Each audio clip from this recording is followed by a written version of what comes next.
자, 1시간 더 말씀 나눕니다.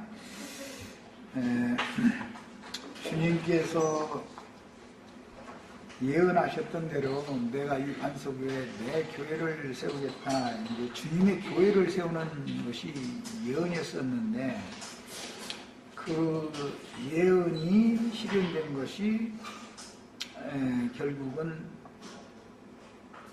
예루살렘의 교회가 최초에 세워진 것이고 주님과 제자들이 함께 거할 처소죠.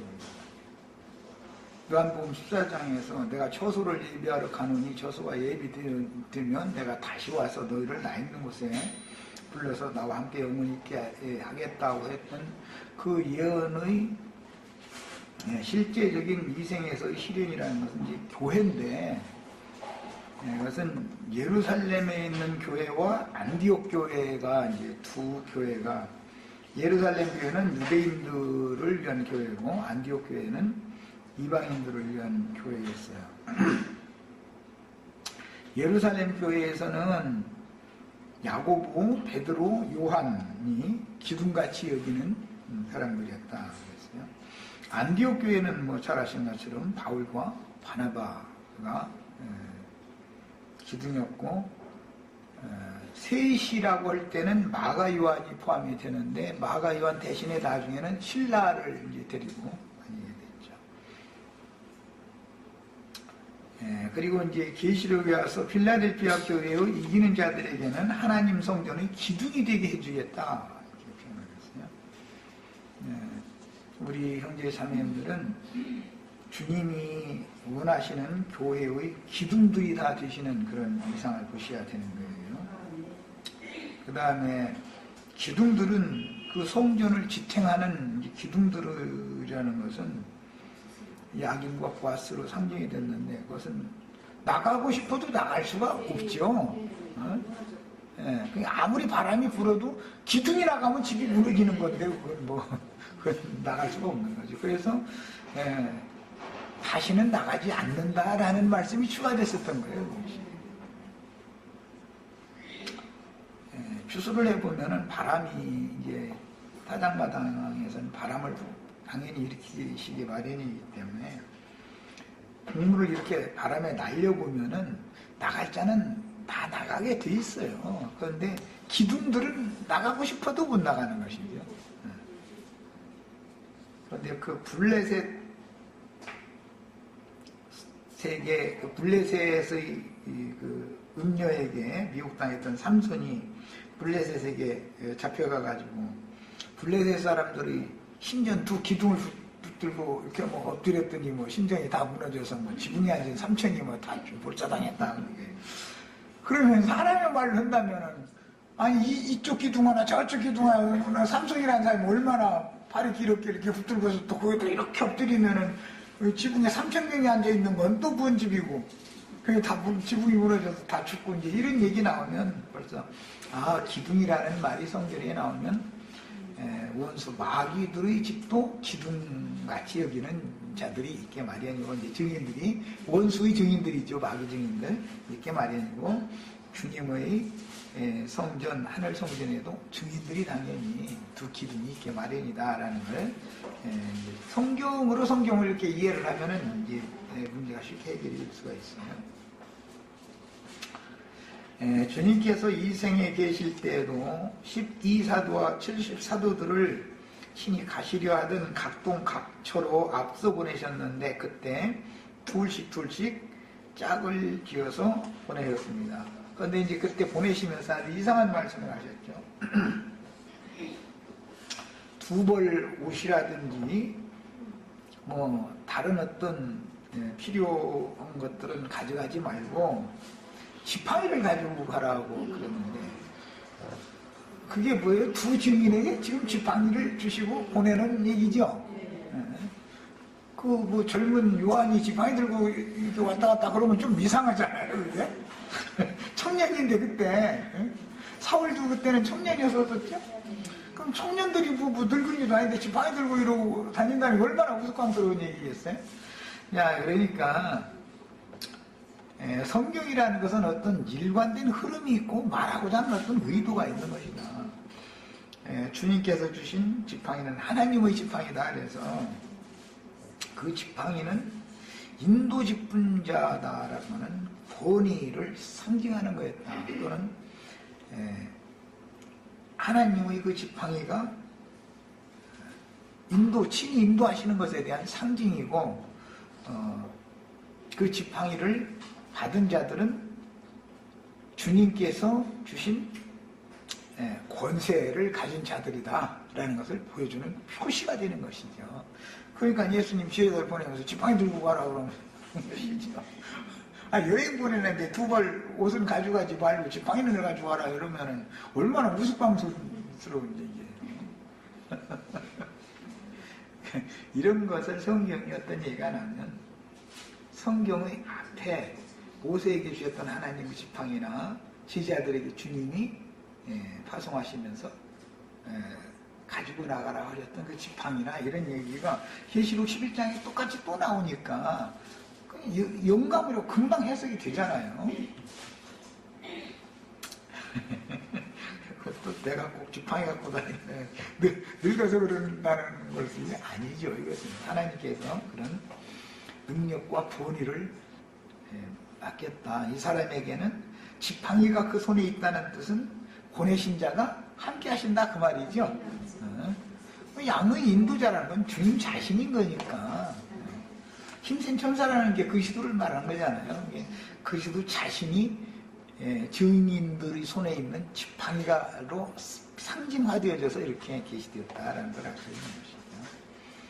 그 다음에 이스라엘 백성들을 애굽에서 구속하여 인도하실 때 모세와 아론을 통해서 불기둥과 연기기둥의 인도를 쫓게 하신 것이나, 바벨론 포로에서 돌아온 적은 무리를 이끌어 예루살렘의 성전을 재건하게 하실 때 스룹바벨과 여호수아를 두 증인으로 세워서 쓰신 것과 같이 교회 시대의 종결기에도 반드시 세속화되어진 기성교계에서 주님의 백성들을 빼내어 그 영과 신부가 오라 하시는 곳으로 인도해서, 지팡이를 가진 자가 인도를 하는 거예요. 결국은 인도에서 하늘의 장자교회 모임을 세우고 마지막 사역을 수행할 증인들이 보내심을 받고 모든 예언들을 이룰 것입니다.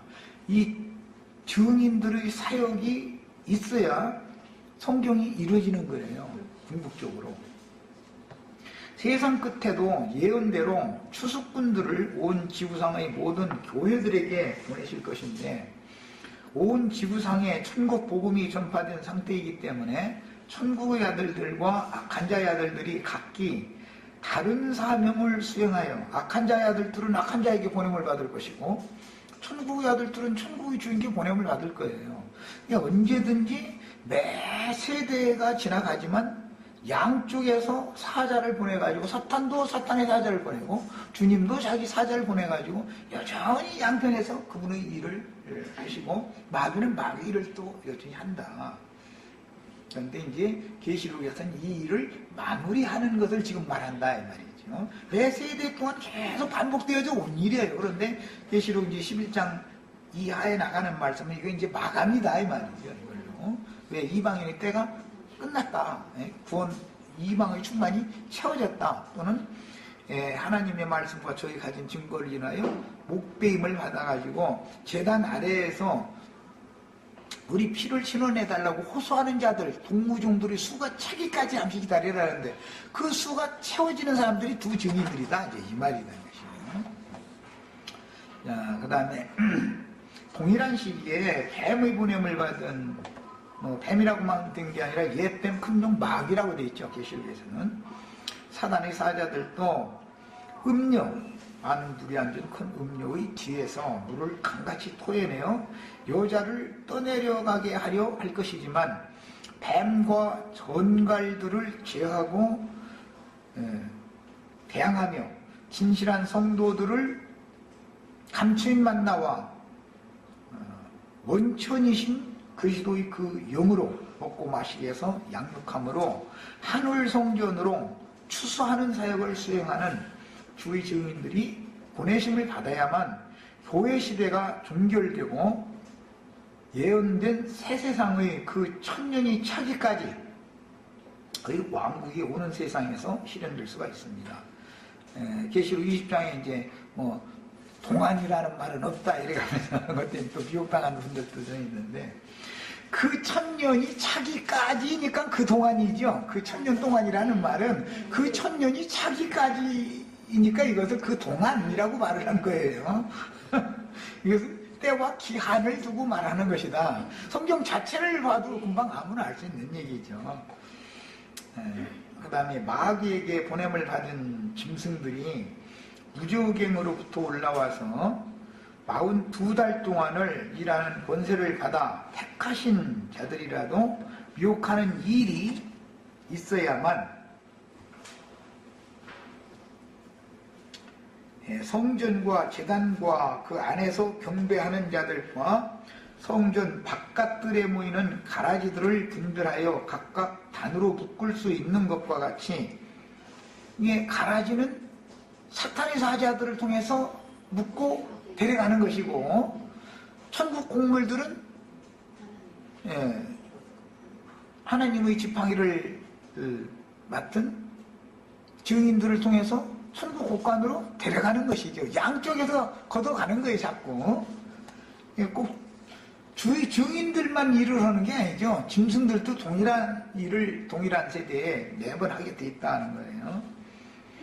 그 다음에 하늘에 하나님께 보내심을 받은 두 증인들도 동일한 시기에 곡식단을 각각 묶어서 타작마당에 옮긴 후에 탈곡한다는 것은 몸에서 영혼을 분리시키는 걸 늘 말하는 거예요.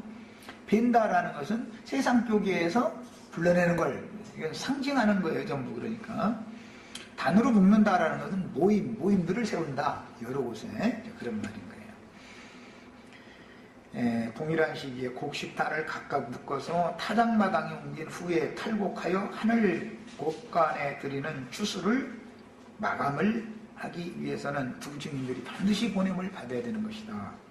이때 주의 증인들이 받은 철장 권세는 흙으로 지음을 받은 천연적인 옛사람들, 곧 질그릇이다 그랬는데, 이것은 육적 자아, 인간의 탁월한 아집을 깨부시는 것을 상징하는 말이죠. 철장으로 뭐 질그릇 깬다 그러면은 흙에서 취함을 받은 사람을 부서뜨린다라는 말이죠.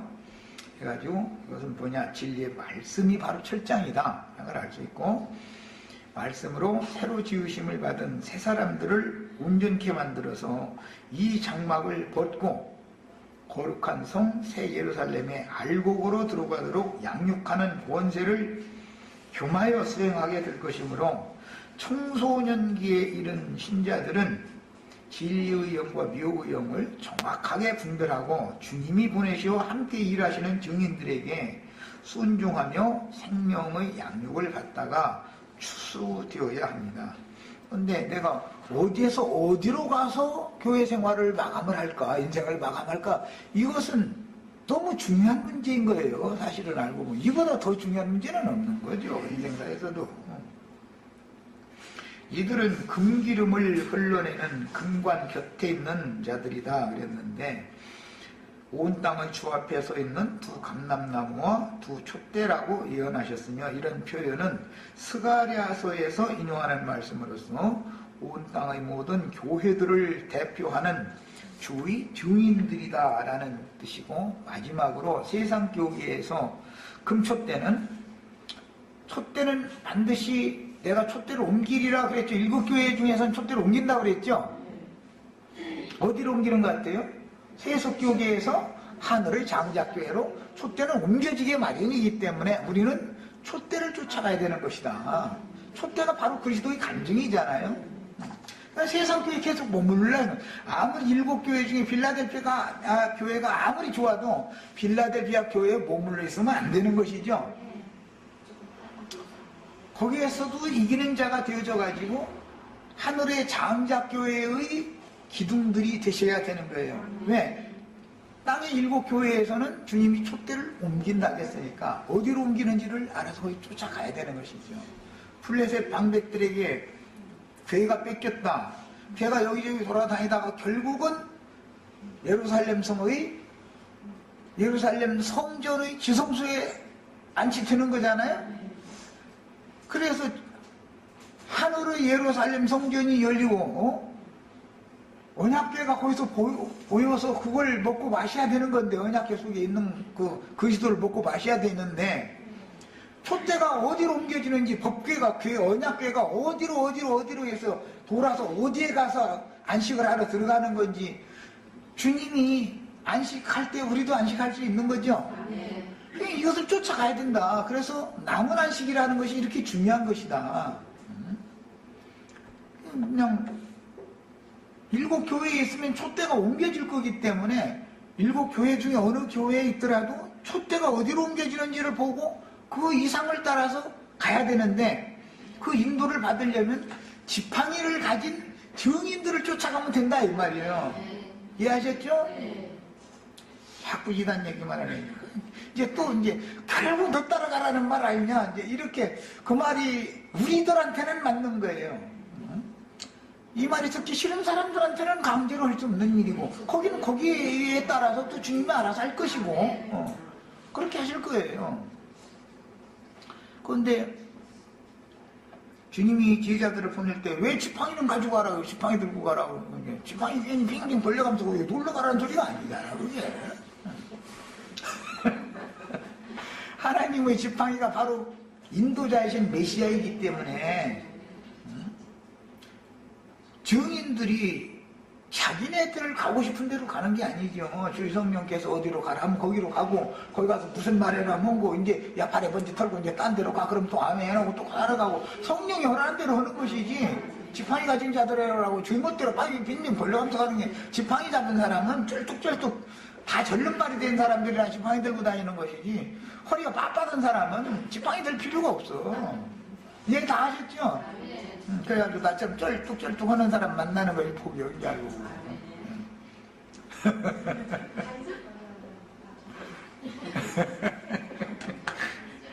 자꾸 이상한 얘기만 하는데, 야곱이 뽕나루를 건널 때 지팡이를 잡고 갔잖아요. 그리고 죽을 때도 지팡이 머리에 의지하여 그 아들들을 축복하고 기운이 지나요. 그 열조에게 돌아갔다 그랬어요. 이 지팡이 놓치면 끝나는 거예요. 그러니까 하나님의 종들은 지팡이 놓치면 끝나는 거예요.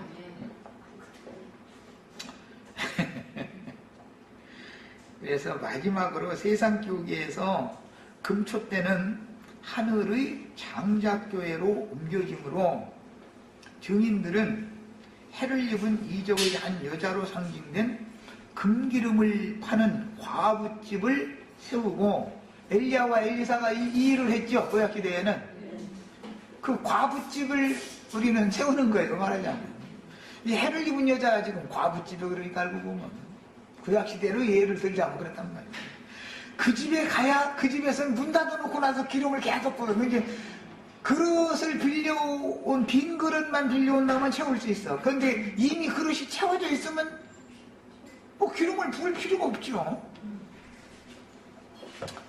그런데 우리 동네는 금기름을 부어준다고 해도 그 시제들이 빈 그릇을 잘 못 빌려오는데, 이제 앞으로 가서 빈 그릇들 많이를 갖고 오시면 되겠어요. 그런데 빈 그릇 만나기가 쉽지 않지. 다 뭔가로 채워져 있지. 쓰레기통이야. 그릇은 그릇인데 다 별 오사리 잡것들이 가득 들어가지고 아주 뭐 백날 얘기해도 안 들어 소용없어. 참 이것도 쉬운 얘기가 아니에요. 그래서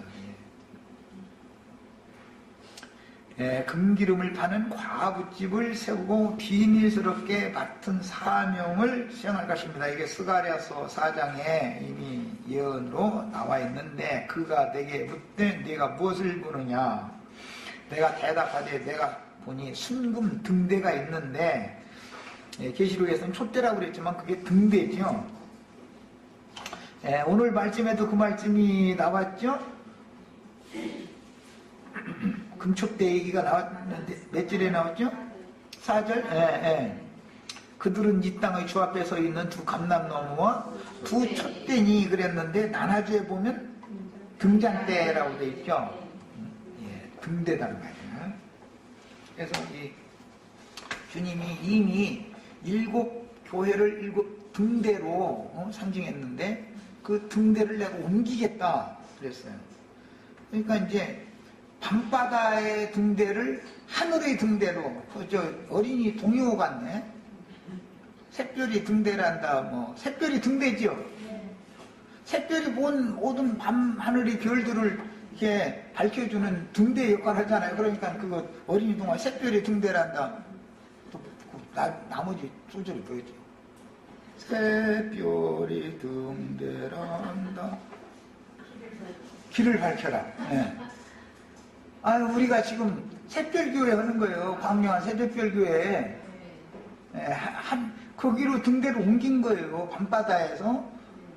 하늘의 새벽별이신, 광명한 새벽별이신 그리스도가 하늘로 옮겨진 거예요. 땅의 교회에서 하늘의 교회로 옮겼어요. 우리도, 그 동요가 계시가 있네. 이제. 우리도 다 길잡이들이 다 되셔가지고 어두운 밤바다에서 갈 길을 몰라 헤매고 있는 모든 교회에 있는 사람들을 불러내서 여기로 오라고, 여기로 오면 성령과 신부가 오라 하시는 이곳으로만 오면, 여기 오면은 감칠맛 나도 먹을 수 있고 생수도 마실 수 있고 여기서는 돈 받고 파는 일이 절대 없다, 이렇게 하시면 돼요. 또 잘못된 이제 또 뭐 안 할 소지만 오해시키면 안 돼. 여기는 돈 안 내니까 종교에다 이제 이런 얘기. 그렇게 인식시키면 안 되고, 이건 돈을 내고 안 내고 그런 문제가 아니니까 지금.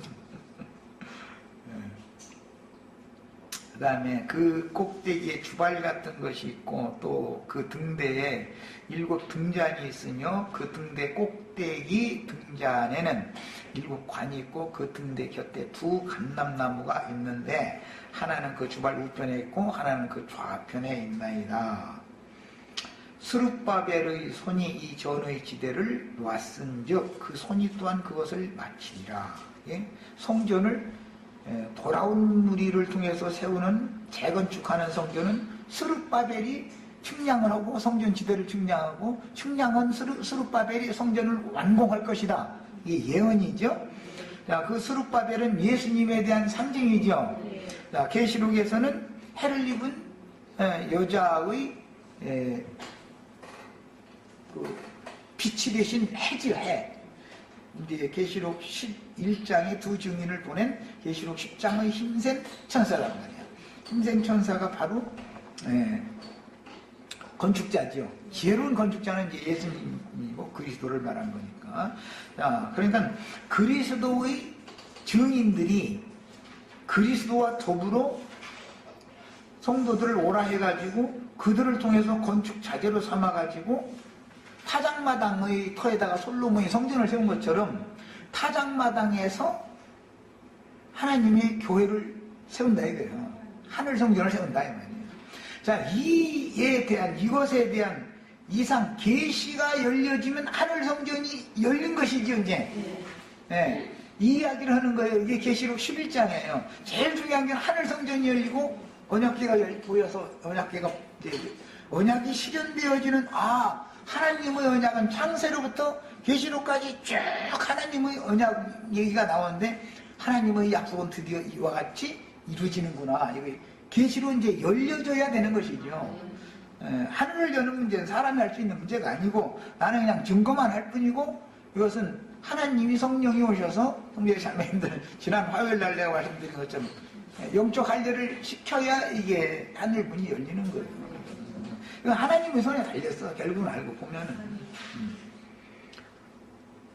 소녀성을 단번에 끝내버리고 하나님과 한 영이 되게 해주실 분은 그분이 오셔야 되는 일이지, 나만 이게 주님을 형제 자매님들의 영혼에게 이렇게 안내를 해주는 역할을 하느라고 말씀을 증가할 뿐이고, 이것은 본인들이 이것이 이제 그 영의 역사가 있어야 되는 것이지, 본인들 심령 속에. 작은 일이 날이라고 멸시하는 자가 누구냐? 이 7은 온 세상에 두루 행하는 여호와의 눈이라 그랬는데 이 말씀이 계시록 5장 6절에 이미 인용이 됐죠. 7 뿔의 능력을 받은 7 명들이 온 땅에 주 앞에 서 있다가 오셨었다가 보냄을 받는다. 온 세상에 보냄받은 7 명들이다. 이렇게 했는데, 이 사람들이 7교회의 별들이었고, 지상세계의 7별들이 사역을 아무리 잘해도 하나님의 경륜 중에서는 사탄의 역사가 지상세계의 교회를 어두움으로 사로잡히게 만들고 타락되게 만드는 것이 하나님의 경륜이기 때문에, 그 타락된 세속교계에서 촛대를 하나님이 하늘의 장작대로 옮기면 거기서 이기는 자들 7교회들에서 나와서 촛대를 따라서 가서 거기에서 새로운 건축을 해야 된다. 새 성전을 건축해야 된다. 이것이 우리들이 지금 추구하는 안양교회가 지금 지향하는 신앙생활이다 이 말이에요. 신림동에서 내가 이제 그 실패인지 그게 더 앞으로 더 잘 되려고 그러는지 우리는 지금 단언해서 말할 수는 없죠. 앞으로 그 일이 더 잘 되는 일이 될 수도 있는 것이죠. 언젠가는 어떤 지체들도 내가 지금 계속해서 외치고자 하는 이 말이 뭔 뜻인지를 이제 듣는 귀가 열릴 때가 있을 것이고, 그렇게 되면은 참 그게 더 좋은 일이 될 수가 있죠. 우리는 모든 걸 소극적으로 나쁘게만 볼 게 아니에요. 하나님이 하시는 일은 뭔 일이 안 되게 하는 것 같아도 사실은 결과적으로는 좋은 일이 되게 할 수가 있는 거니까. 난 이걸 보고 있는 거예요, 사실은. 그래서 내가 지금 이제 딱 다물고 있는 거예요.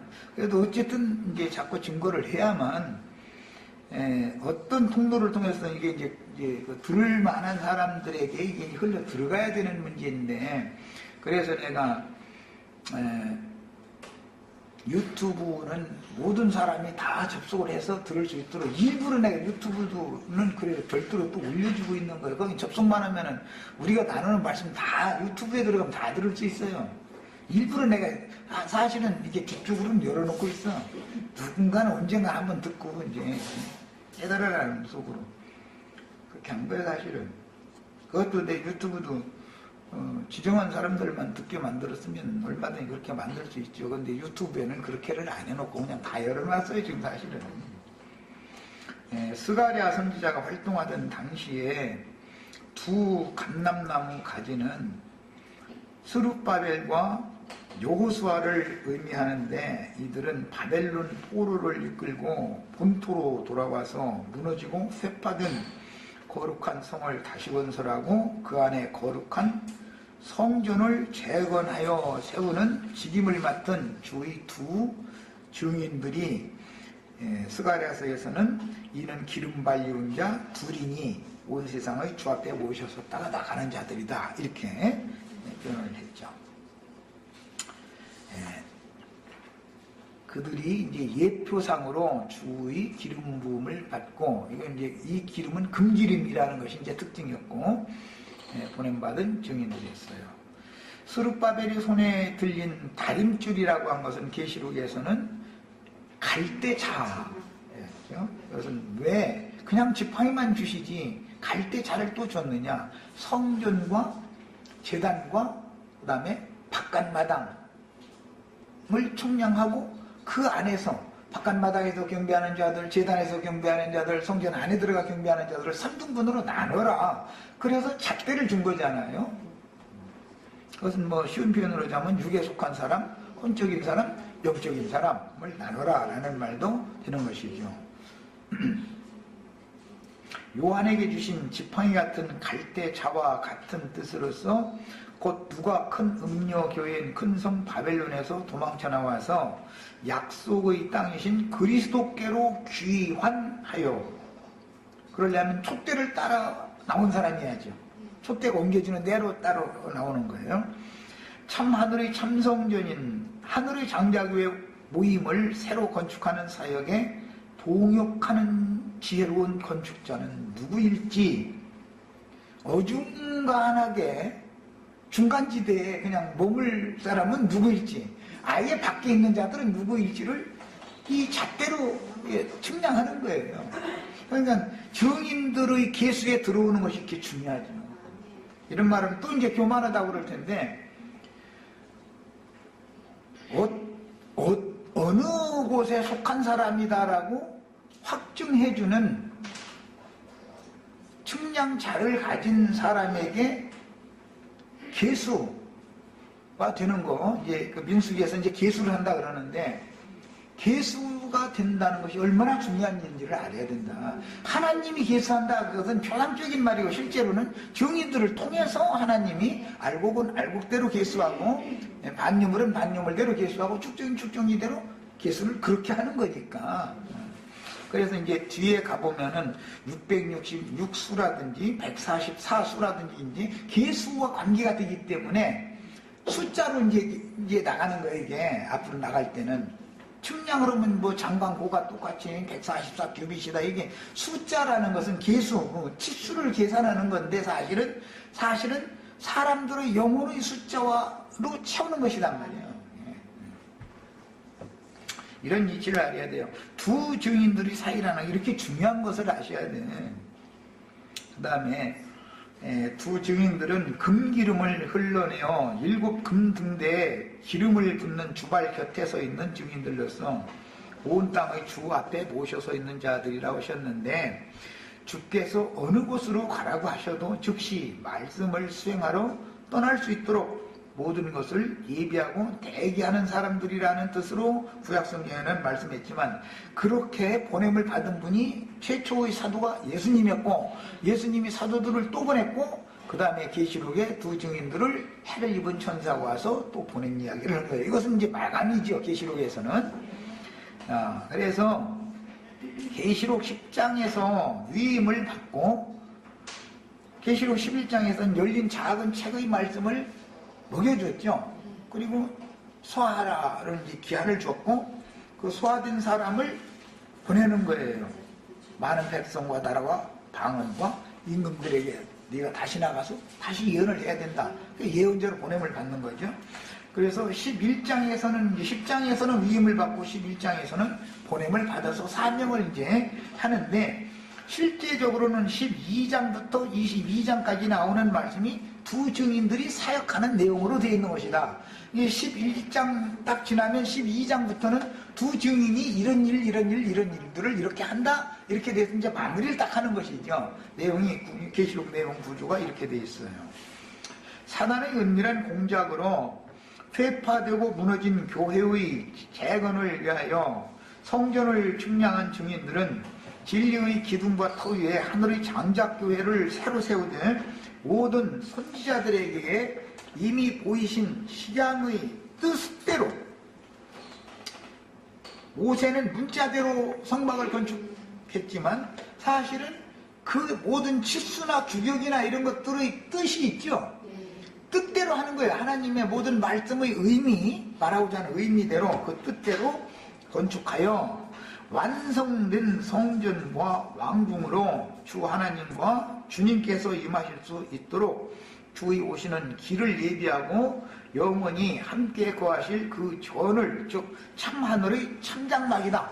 더 크고 온전한 하늘의 참장막이라고 그랬는데, 이 참장막이 세워져야 참장막이 오는 세상의 약물이에게 내려오면 오는 세상의 약물이들도 함께 들어와서 거하는 거처가 되는 것이죠. 장막이 되는 것이죠. 이것이 증인들이 해야 되는 사명이다.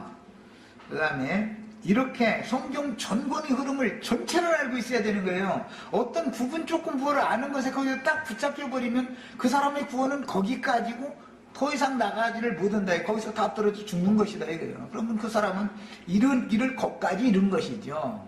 그래서 이제 영혼 세계에 들어가면은 해와 달의 영광이 다르고 별과 별의 영광이 다르다 그랬는데, 그것은 그 사람의 구원이 어디까지 이르렀느냐 이 말이에요. 처음부터 끝까지 다 가야 되는 것이지 우리는. 그 다음에 이미 앞에서 지시한 바와 같이 참 하나님의 성전과 주님의 왕궁은 네 생물이 수호하고 있는 영광의 보좌이기 때문에 그룹들로 옹이한 성소의 식양을 정확하게 구약성경의 그 성소 식양을 알고 있어야 된다. 율법을 모르는 사람이 신약 말씀을 안다고, 구약성경을 모르는 사람이 신약 말씀을 안다고 하는 건 어느도 아니고, 더구나 계시록을 안다고 떠드는 건 그건 말도 안 되는 소리인 거예요. 그거는. 그 다음에 승천하여 하늘보다 높이 되신 예수 그리스도의 형상과 모양을 반영해주며 하나님의 영광을 수식하는 네 생물과 우리들이 결과적으로는 내 생물이 되는 것이죠. 이제 주님의 영광을 제세토록 수직하는 직임을 행하는 거예요. 영광의 보좌를 정확하게 이해하고 있어야 되는데, 이것을 이해를 시키고 사람들에게 다시 예언을 해서 설득을 시키려면 미리 가서 그걸 보고 온 사람이래야 뭐 보고 들은 바가 있어야 뭘 어떻게 남들한테 이걸 얘기를 하지. 본인이 영광 보좌가 어떻게 생겼는지, 뭐 영광 보좌라는 게 무지에 있는 건지, 뭘 어떻게 한다는 건지를 본인도 모르면은 교회 양무리를 모아가지고 향방 없는 인도를 할 수밖에 없을 거 아니요. 그냥 그러다 보니까는 그냥 말씀도 체계적으로 이게 흘러가는 어떤 이 체계적인 것으로 가르칠 능력이 없는 거예요. 이게 부분적으로 자기 부분적으로 깨달은 걸 그거 얘기해야지 어떻게 할 거예요. 보고 들은 게 그건데, 이것을 하나님이 직접 보여주시지 않고 누구에겐가 들은 걸 가지고 하려고 하기 때문에 그게 안 되는 거다 이거예요. 하나님의 종은 하나님이 직접 세우는 거예요. 예, 나 우리 지체들 보고 직통계시 받는 거 그럼 이단이라고 하면 이단 되라. 자꾸 내가 이렇게 말한 데는 나도 뭔가 보고 들은 것이 있으니까 이런 소리 하는 거. 참 안을 뚫리지만은 아무 저 세상 말로 맥칼도 없이 그런 소리 하면 어떻게 되겠어. 뭔가 이게 너무 확실하니까 난 목숨 내놓은 사람이 이미 내가 이게 너무 확실하니까 아주 난 목숨 내놨었어요. 근데 뭐 지금은 내놔봐도 이제 효력도 별로 없는데 뭐 살 거 다 살고 나서 뭐 무슨 놈 효력이 나겠어. 그러니까 근데 이제 뭐 그래도 이렇게 오래 살게 하신 것도 주님 뜻이지 뭐. 나를 빨리 데려가시는 것이 주님에게 유익되지 않으니까 안 데려가셨는데 그거야 내 맘대로 하는 거 아니잖아. 바울사도도 청년 때 데려가기를 바랬죠. 그런데 차라리 나 이렇게 와 주는 것이 너희에게는 오히려 유익하니까 하나님 안 데려가셨다. 나는 빨리 이 몸을 떠나서 주와 함께 있는 것이 소원이다. 바울사도 여기 나하고 똑같아요. 어쩜 그렇게 똑같은지 모르겠어. 그런데 뭐 90몇 세에 죽었다니 정말 말없지. 97세인가 98세인가 죽었다니. 아유 참 올해도 살았어 바울사도. 네, 자, 막 그거고 영원한 성전과 왕궁은 그리스도의 형상으로 재창조되고 거듭났다 그러죠. 성령의 중생의 시선과 성령의 새롭게 하심을 받은 사람들이다. 거듭났다 그래요. 이게 그리스도 형상으로 재창조되는 것이죠. 그리고 승천하신 자, 하늘보다 높이 되시는 영광을 받으신 주님, 영광에 들어가신 주님의 모양으로 만들어지는 과정이 필요한데 그게 바로 다 하나님의 아들들이다. 예수님만 하나님의 아들이면 하나님의 뜻이 안 이루어지는 거죠. 우리가 다 하나님의 아들이 되셔야죠. 하나님의 아들은 특징이 뭐냐면 구름 타고 오는 거죠. 그리고 영광을 보지 않는 것이고 그것 때문에 죽임당했죠. 뭐 이 얘기 내가 하도 여러 번 해서 하나님이야 네가 하나님의 아들이냐 그러니까 내가 그다. 근데 그때 내가 영광의 보좌 우편에 앉은 것과 하늘 구름을 타고 오는 것을 너희가 보리라 그러니까 짝짝 찢어가면서 세 번째 증인 불러볼 필요도 없다는 거야. 너희 생각에 저 마땅히 사형에 해당한다. 그래서 죽는 거예요. 하나님의 아들이다 그러면 죽어요. 하나님의 백성이다 그러면 안 죽여. 네. 하나님의 자녀들이다 그러면 안 죽여. 해를 입은 여자가 낳은 남자다 그러면 해를 입은 여자가 낳은 남자는 다 죽었죠. 하나님 말씀은 저희 증거로 인하여 목배임을 받은 자들이라고 12장에 그렇게 나오잖아. 여자가 낳은 해를 입은 여자가 낳은 아들은. 우리 형제 자매님들 나랑 같이 가자니까. 근데 형제 자매님들은 한 시간만 일해도 되는 사람이고 나는 갱일 이런 사람에 들어가는 거예요. 그 차이만 있을 뿐이야. 그런데 갱일 이러는 사람이 필요하니까 그냥 이렇게 놔두고 이건 또 하나님 뜻인데 어떻게 할 거예요. 나도 한 시간만 하고 그냥 획 가고 싶은데 근데 그게 뭐 하나님 맘대로는 거지 사람 맘대로는 거 아니잖아.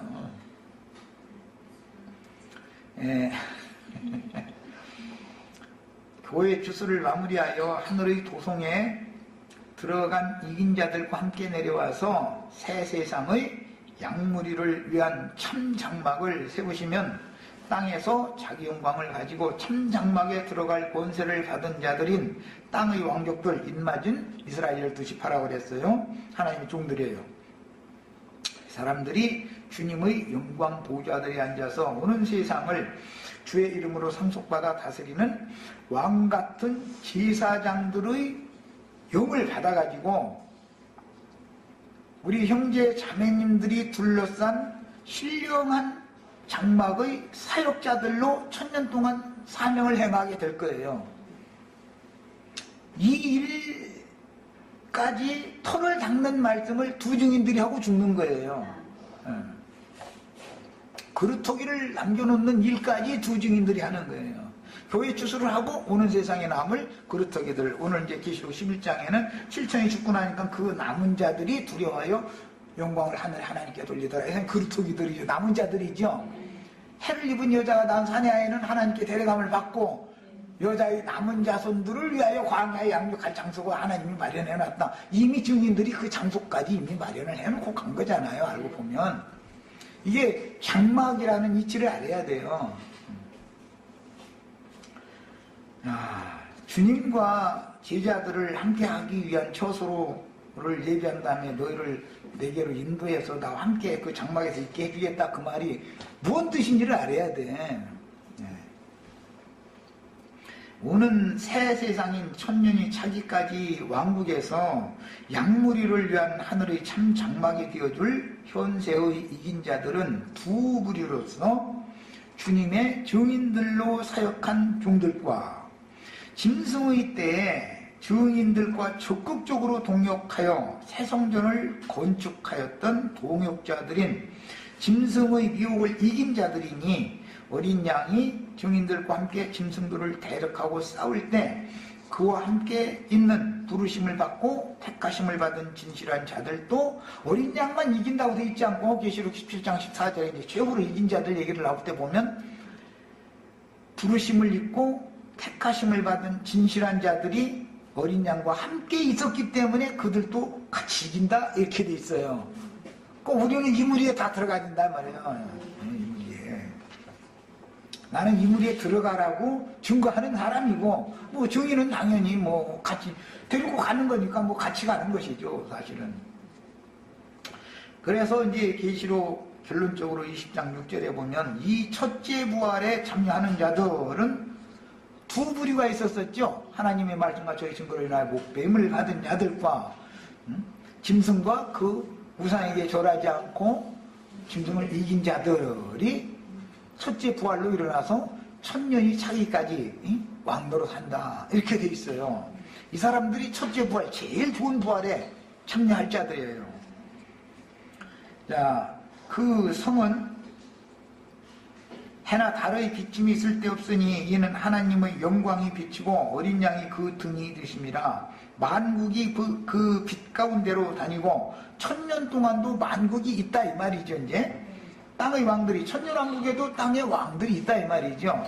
교회 시대의 땅의 왕족들은 나중에 보면 음녀 일곱머리들로 변질되어 버렸죠. 원래 그들이 하나님의 종들이었었어요. 계시록 2장 20절에 보면 자칭 선지하라 하는 이세벨이 내 종들을 가르쳐 깨어 행음하게 하고 우상의 제물을 먹게 하는도다. 이러다 보니까 하나님의 종들인데 음녀 이세벨의 교훈에 세뇌당해가지고 변질된 종들이 된 것이죠. 그래가지고 그게 땅의 왕족들이 됐는데 음녀의 일곱머리들은 땅의 왕족들이다 이렇게 돼 있죠. 네. 그 원래는 그게 변질된 종들이 아니야. 하나님의 종들이 했었어요. 내 종들이다 그랬으니까 하나님의 종들이었는데 음녀 이세벨의 교훈에 더럽혀져 버린 거예요. 여자로 말미암아 더럽힘을 당한 거예요. 그게 뭐냐? 발람의 교훈, 니골라당의 교훈으로 더럽힘을 당했다. 그런데 그러니까 결국 최후로 이기는 자들이라는 것은 여자로 말미암아 더럽힘을 당하지 않는 것, 음녀 이세벨의 교훈, 발람이나 니골라당의 교훈으로 영원히 더럽힘을 받지 않는 것이 정절이 있는 신앙인 것이고 정결한 처녀다. 시온산에선 14만 4천의 처녀다. 이렇게 상징을 해놓는다라는 걸 이제 충분히 이해하실 수 있을 거예요. 자, 오늘 시간이 됐으니 이제 여기까지 하고 다음 시간에도 이제 또 나가는 이제 세부적인 말씀을 다음 시간에 나누도록